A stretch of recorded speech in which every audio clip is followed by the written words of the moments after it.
First of all, I'm just thrilled to be part of this discussion. I think that the SmartZone integration with the discussion on mining is going to be just seamless and have a very great effect. And I'm also thrilled that we're here to celebrate some of the businesses that have been recognized today. So thank you for inviting us.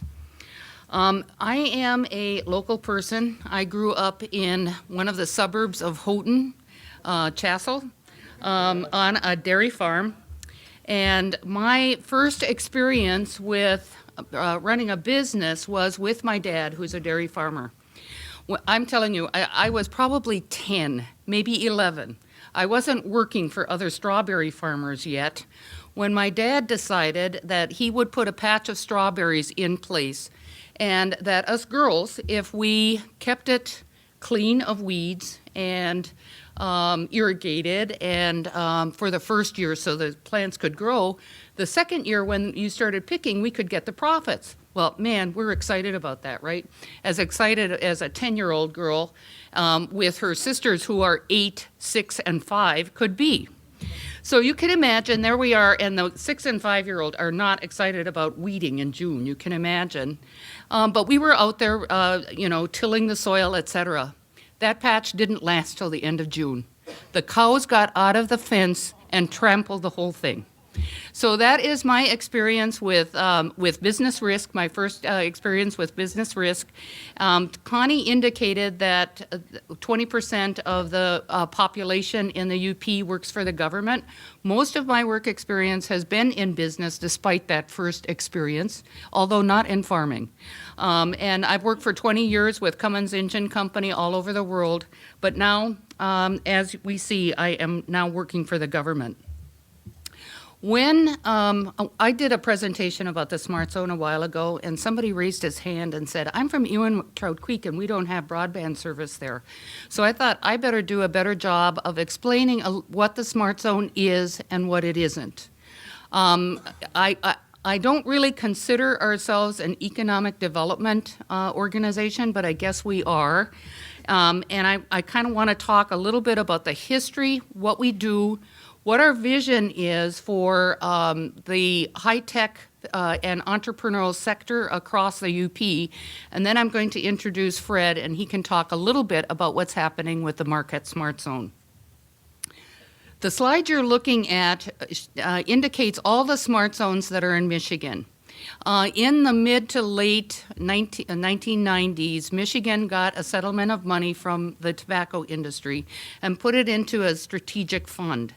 The legislation in the early part of the 2000s, 1999, 2000, submitted an RFP for various communities, a request for proposals from various communities to put something called a SmartZone together. Nobody really knew what a SmartZone was, but what they wanted to do was to create an environment of economic gardening in the state of Michigan. We had too much dependence on the auto industry as a state at that time, and it was really a way to get some very smart people in the communities in which they lived to start companies. The intent of the legislation to begin with was to focus on 4 different industries. It was energy, life sciences, high-tech manufacturing, and automotive. And those were the categories we were to focus on. Over time, that's loosened a little bit, but in the end, the SmartZone is really mostly associated with universities, but the point of the SmartZone is to create space and services for companies who are working in a high-tech organization, usually with a patent or other trade secret that will grow jobs. In the SmartZone in Houghton, we kind of have a mantra that if they can create 10 jobs in 3 to 5 years, that looks like the kind of company, and they have the criteria of being high-tech. Okay, so this slide kind of talks about the same valley of death that the mining guys were talking about, only their numbers start with B, like in billions. This is really how businesses work. Even our little small strawberry patch, you could see on the dotted line, right? We had to buy the plants, it was free labor, of course, to keep it growing, before you made it any money 2 years later. And every business has that to some way or another. High-tech businesses aren't quite as deep as the billions in mining, but they still have a challenge in terms of getting their business started before profits. We call that the valley of death, okay? I worked for a corporate company for a long time, and I thought of this, a commercialization of a product, very similar to product development, and it really isn't. Because you're starting with a scientist who is many times proving his or her research before they even get to development, and then to develop the market, et cetera. So the smart zones in the state of Michigan are really intended to work with that university professor, the grad student, the engineering professional, et cetera, who has an idea but needs some space, some business coaching, and some capital to get started. 90% of businesses that start have no business course at all in their experience. They know how to build a product and get it working. So I'm going to talk a little bit. Did I go the wrong way? I'm going to talk a little bit about some of the people that we helped. Glenn Simula from GS Engineering is a past winner of one of your awards, and he's our first graduate. Glenn started in his garage with two other guys in the 2000. And each decision, he started his little business, he was still working, then he had an opportunity to grow a little bit, and what he says is that every decision, every milestone is a huge decision-making process, because the issue is that, are you going to stay where you are, or are you going to grow? Are you going to take that risk again? The kinds of companies the kinds of services that Glenn Simula got from us are space. He moved into the SmartZone in 2005, I believe, added his staff until he grew out of that space, which is what we want. That's called graduation from the incubator. He got a lot of coaching from the people who were in place then. That was one of my predecessors. And he will be the first to tell you that made an indelible difference on his business. Currently, I do want to say that we have a network, and Glenn is not has been willing to take help from other smart zones as well, and so he has a satellite office in the Detroit area and utilizes some of the services down there. So it is a network, and it's for the asset of the UP. Glenn has created 50 engineering jobs in a purpose-built building in Houghton, and for a community of Houghton and Hancock, which is half the size of Marquette. These are great family creating jobs, et cetera, and that we're thrilled to have him. The next slide, I'm going to introduce you to Adrian Minarik. Adrian is a Michigan Tech grad who went to U of M, I believe, got her PhD, and had an opportunity to come back and teach in the chemical engineering department. She's a professor there. She had an idea for transforming her research into a company as well. So the Smart Zone actually helped Adrian and 3 other women go to a cohort of women downstate to get trained, because women researchers commercialize technology at a lower percentage than men do. Adrian is a really very, very, very talented young woman. And at the time, before she went to this particular training, she had a hard time getting grant funding to move her research forward. And because of the experience that we helped her gain in the business community, she's able to move her grant forward and her funding forward. And she's currently in the development stage of her project. So those are just 2 examples of very hands-on to kind of helping people where they are. I keep moving the slides. Uh-oh. Well, that's no problem, because I can keep talking. One of the things that you may have noticed that in the press, we've got a little press because this last year, the Smart Zone helped create 83 jobs in the Keweenaw area. We didn't do it, of course. It's all the business people that we're working with. And we're just really pleased with that. The SmartZone is helping companies when they start, they have just the individual entrepreneur, and sometimes they're still working. You know, it takes them a little while before they add the first employee, et cetera, and it takes a while before they become a Glensimula. Our metrics this year look really, really good. We are in the top, all the metrics that the state measures us on. I guess I do need a slide. All the metrics that the state measures us on were above average. So every state dollar that goes into the MTEC Smart Zone, we return 24 in the community. And that's by increased sales of our clients, of loans, thank you.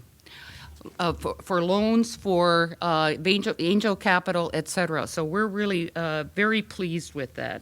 Since we started in 2003, we've created 500 family supporting jobs in the technology center, helping those entrepreneurs who want to start a company grow. This next comment is going to be a little bit without the visual, because I have a picture of the UP with lake effect snow. All right. And the issue is, why would you, many people have asked this, why would you look at the UP? And the answer is that we have a powerhouse in the copper country. I'm going to start there. I'm going to talk about the powerhouse in the copper country, which is really Michigan Technological University. Before the Smart Zone started, in the 90s, we had several companies, many of whom have been recognized here in Operation Action UP, as high-tech companies that have been spin-outs from the university. Ariel is one of them from Calumet. They started as a job shop.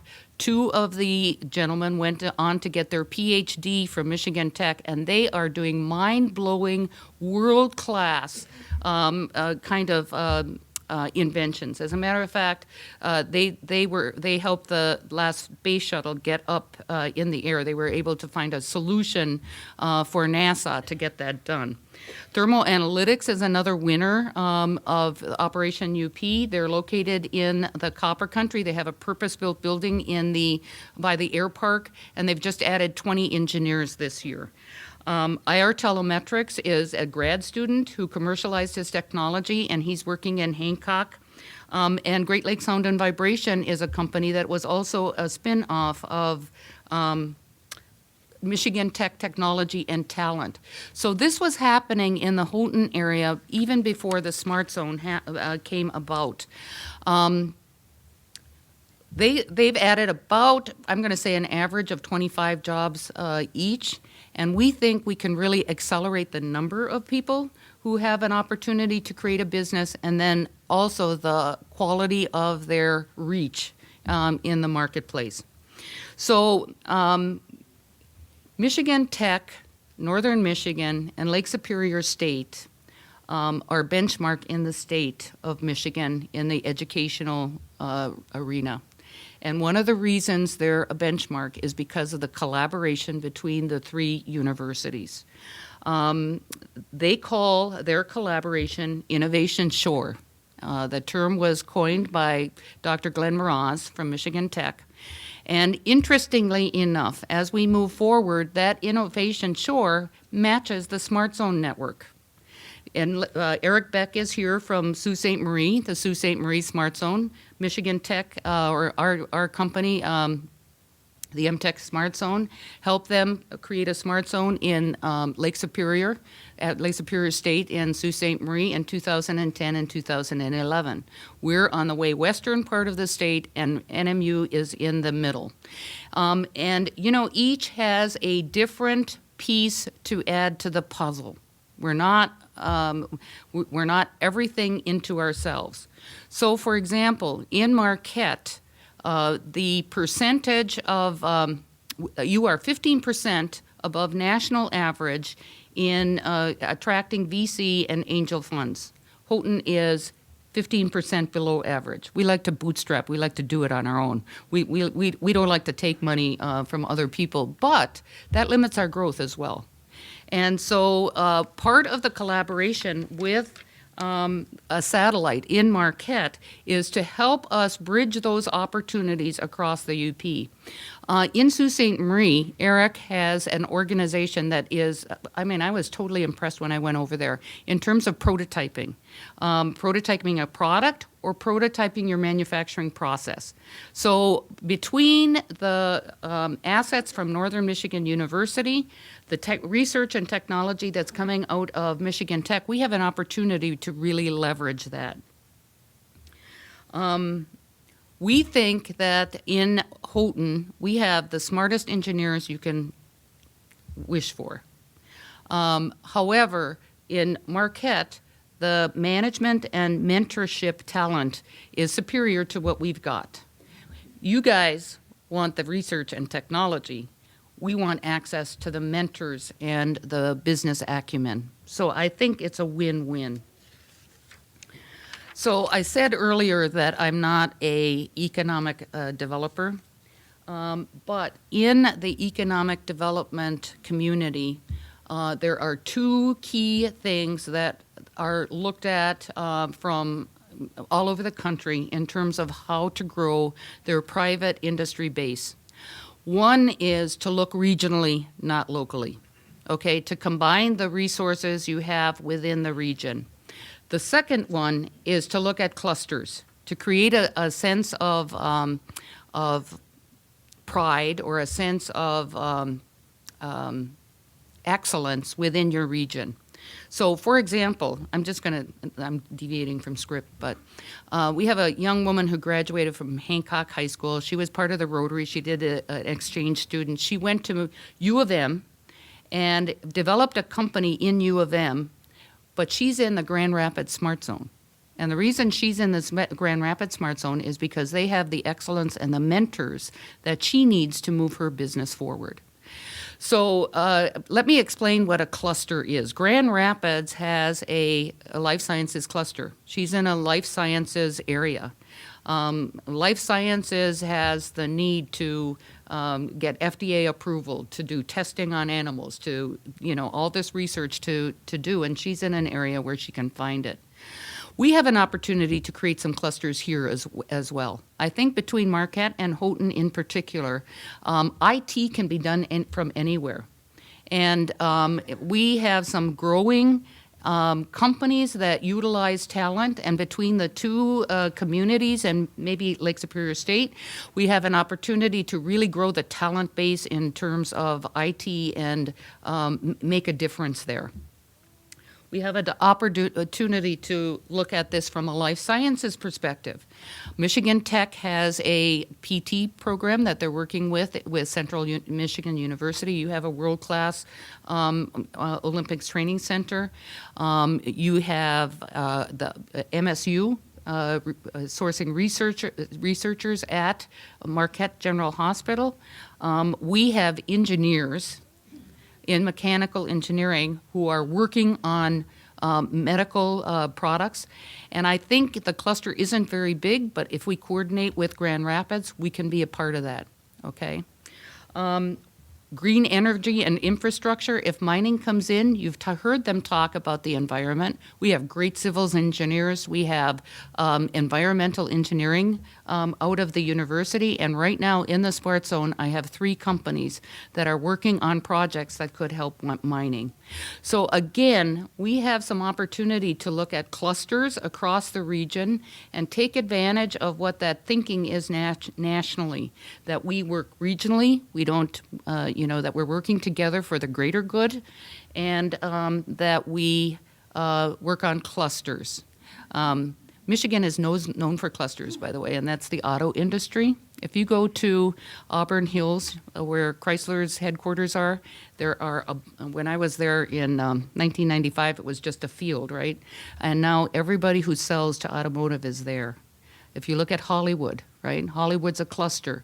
So they make films, but they need people to erect stage, the sound engineers, cartoonists, engineers to create the battleships and whatever is happening, stuntmen, etc. So that's what a cluster is. It kind of builds. So it's a dream in the eye, but it's a potential. I'm a Youper. My first story, I always say, well, it's such a hard, it's hard to make a living in the UP, and it's probably my experience from when I was 10, all right? But I think that we have an opportunity to boost our economy and move forward. I'm going to give one more fact, and then I'm going to give it over to Fred. Do you know that nationally, the average percentage of people who work for themselves is 3%? It varies by state a little bit. It's between 2.5 and maybe 3 1/3 or whatever, depending on the business climate. But there's not very many people who are entrepreneurs. 95% of them have 5 people or less working for them. So you can see that from a SmartZone perspective, taking entrepreneurs who have an idea that they want to create a business, and not only that, but create a business that will grow in the economy, that's what the SmartZone does. We support that individual to create jobs and opportunity in the economy. So I'm going to turn it over to Fred, who's going to introduce himself, and he's going to talk a little bit about where we are with the Marquette SmartZone. Thank you, Marilyn, very much. I appreciate that. I'm going to talk to you for a moment here on a gift that the state is about to provide to Marquette, and it's exciting, and I'll go over that here in a minute. I was told I had 10 minutes, and I see my friend Rich Teggy over there. He's on his phone, but I see him. I would say he's always on his phone. I would say in 10 minutes, if you would just wave your arms wildly. That won't get me to stop talking, but I thought it might be fun just to see you do that. So thank you. I'm one of those people that grew up here in Marquette, and I wasn't very good in geography. I went into accounting, but it was cold up here for me, and I chose to go to school, college in Minnesota. And I don't quite know how that worked out, but that's where I ended up. And as many people, we go out and we raise families and we get jobs, and you always would like to come back. And I had the fortunate opportunity to come back about 8 years ago. I was in the medical device industry. I worked with Zimmer and Stryker for 21 years in Indiana and in Kalamazoo, Michigan. And then I came up here and joined Pioneer Surgical, which is now RTI Surgical. So I've had 27 years in the medical device industry, and it was exciting, and I was thrilled, like I say, to be able to come back to this community. I had mentioned earlier about the gift, and you're probably, first of all, let me just ask how many people before Marilyn's terrific presentation were familiar with smart zones? Just a show of hands. There's quite a few. I mean, it always impresses me. I get an opportunity to talk in front of different business groups, and people are familiar with smart zones. They may not know exactly what they do, but they assume they're a good thing. But many people know about them. I think it really says something for the marketing of this program, and that people are out there talking. To have the opportunity to have a smart zone here in Marquette will just be fantastic. And when I say there's a gift that the state's about to provide, I'm sure you stay up nights wondering, how is this funded? Well, I'll try to tell you. It's what they call it tax increment financing, and this is why there are only 16 smart zones in the state of Michigan. There aren't many. The state has to determine who they are, and then there's a whole process. And I'm the chairman of the Local Development Finance Authority that was involved with putting the application together and determining how is this tax increment going to be determined. But in a real general sense, to share with you, what the state is saying is that we are going to select some strategic smart zone locations. And we are going to tell you that you don't have to send tax dollars for education tax dollars, certain education tax dollars, I'll come back to that, to us, that we're going to turn around and send back to you on a per pupil basis. We're going to have you retain that because we're convinced that you'll be able to put programs together that will help develop businesses in your community, if that kind of makes sense. And so how it works out is that they have said that 50% of any incremental tax dollars that the community generates, that's over the property tax values at the end of 2014. So it's only on growth in property values from this day forward, that half of the tax dollars pertaining to city and state education do not have to be sent to us in Lansing. You can keep those. And because we're convinced that you're going to put those to good use, and in the meantime, we will promise, we believe them right now, that the per pupil amounts to the schools, and we have representatives from schools here, so we take that very seriously, will be the same if you hadn't done that. So we are not, the per pupil revenue will not change at all, but they're going to allow us to retain these tax dollars. We project that over time, that could be close to $1 million a year. So that, to me, that's where the gift comes in. I mean, that's a lot of money that they're telling us, and we feel very confident that we're going to be able to manage that properly. There's also a small portion of our general tax fund within the city that also based just on the increases over tax value. So my intent here wasn't to spend a lot of time on the mathematics, but that's kind of how it works. But we take this very seriously, and I think this is just terrific for two purposes. One, we get some real money that we can now use to try to help businesses stay in the community. And that's kind of the part of the key, is you don't want people with great ideas to leave the Marquette or the Upper Peninsula because they just don't think they have adequate resources to develop that product or create that business. Okay, so that's really what the SmartZone is trying to do, is to establish a situation to do that. There are a lot of other organizations in the community, Lake Superior Community Partnership, right? Just recently, Invent NMU started. Some of you are probably familiar with that.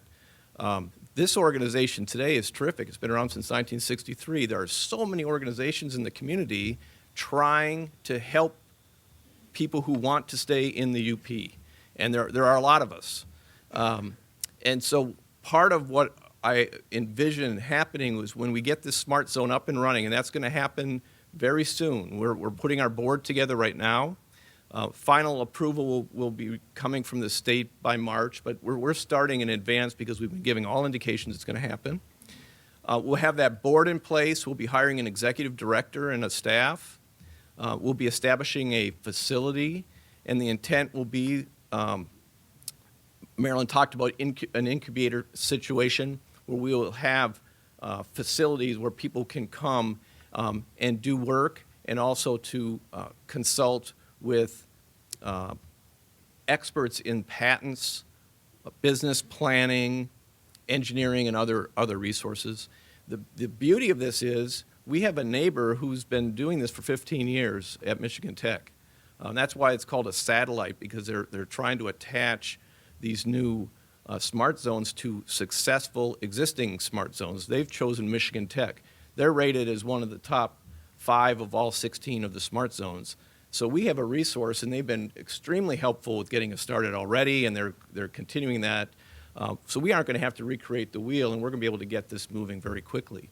But our hope is to as quickly as possible, I kind of have a dream that there's a one-stop shop, and that doesn't mean that we replace any other organizations, but there's a one-stop shop. If you have an idea, you have a business that's already have been started, that you'd be able to come to us. If for no other reason, we will have the resources to point you in the right direction. We'll either provide that help, or we will point you to where you would need to go. But you would feel comfortable that you have the support of the community behind you to help develop that business. I want to make sure that I recognize all the award winners that are here tonight. You guys and ladies have figured out how to do this already. And I would hope somewhere along the line someone's helped you. But it is difficult. It's difficult to start a business. It's difficult to manage one. and we are aware of that, and we want to do whatever we can to help make that a little bit a lot easier for you. So there will be very soon, and we're going to continue to educate the community on what we're doing, but there'll be a visibility of the SmartZone here in Marquette. You should be proud of that, and we are going to be a resource to help. When Marilyn's slide stopped working, I felt bad for her. How many felt a little bad for her? You, right? And then I realized that means mine are all screwed up too, but let's see. Where do we go from here? Okay. Yeah, just in wrapping up, I think I mentioned that the we are still waiting on an approval from the state, but that's coming, and then you're just going to see a lot more visibility of our SmartZone.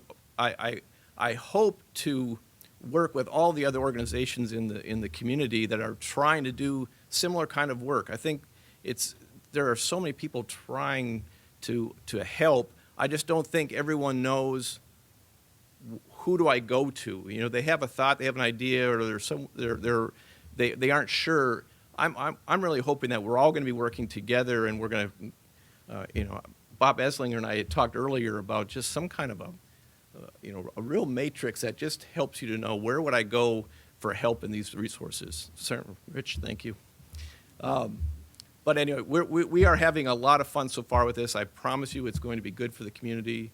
We very much appreciate the help with MTEC in Houghton. The state's behind us. The governor mentioned Marquette in his State of the Union last year that this was coming for us. Are there any questions for Marilyn and I now before we wrap up? Yes.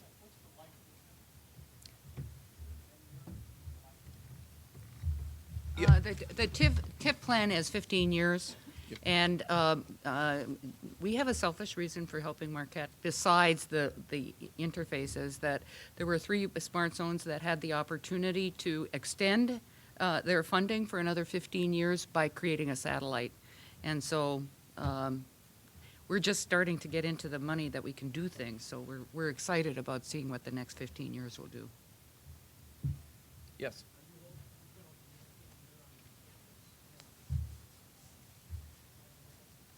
Yeah, right now our temporary office is in the City Hall. We haven't looked at that yet, but we have Northern Michigan representatives on our board, and so we are going to be looking at that. Our intent is not to spend money before we have it and to be smart about it, so we just need to wait and see. But we are going to, I can assure you, we will have a close relationship with the university, as do all the smart zones. Other questions? Thank you very much for inviting us here today. I know that it's after lunch and you're ready to go home, so thank you. Thank you.